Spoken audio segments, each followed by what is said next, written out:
Okay, so what I've done, and it took me about 15-20 minutes, but basically I've made a ring with all my little stuff drawn on.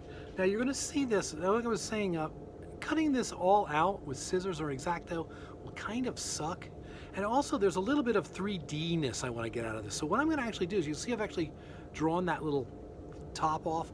The actual piece I'm going to cut out is going to be that little, and I might not even do the ball, because I think I can do the ball pretty easily by just slicing some rod that I have of EVA foam. So what I'm going to basically do is I'm going to basically cut this pattern going like that all the way across it. And I'm going to individually cut the top pieces on there, and I'm going to hot glue them onto the foam like that. Okay? Now, one of the big problems we're going to have with foam, and I'm going to go with 1/8" foam, so it's really, really thin, it's really floppy. But for it being on top of the Black Prince's helmet, I'm not going to have a big problem with that, because he's just going to be wearing it. If this was actually a crown that was going to go on somebody's head, we'd have to have something to stiffen it, because we don't want, a crown doesn't go like this.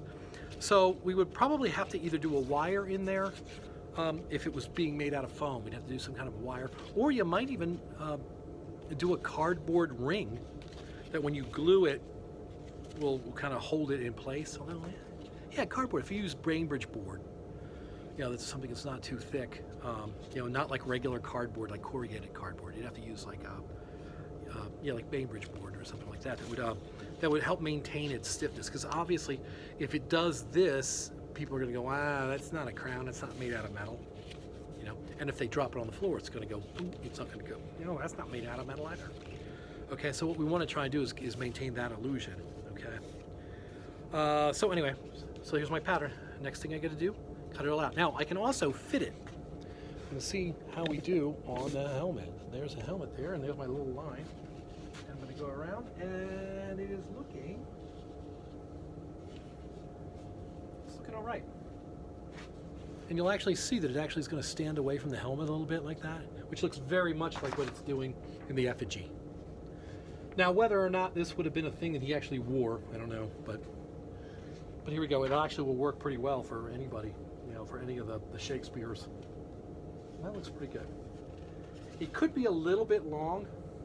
Most of the time, if I have a problem with it being a little bit long, I can fix the pattern. I usually will fix the pattern instead of redrawing the whole thing. Might fake the last few scallops in the back of this thing and make them a little bit closer together, so that, you know, like, people won't, like, your eye, the human eye, really wants it all to be the same, and unless it really is off, most people won't notice it at all. So you can actually, I'll probably make them a little bit shorter, a little bit closer together on the back to make sure that they fit exactly. Now, also the 1/8" foam has got thickness, so when we put it on, it's actually going to close that up a little bit. So I probably won't mess with it. And we'll just live with how it comes out on the back. Okay. Now I'm going to take this thing, I'm going to cut it up to make my real pattern. I also, this was just brown paper, I actually used some spray adhesive and sprayed another piece to the back, so I got a little stiffer piece there, so it's going to be easier for me to trace.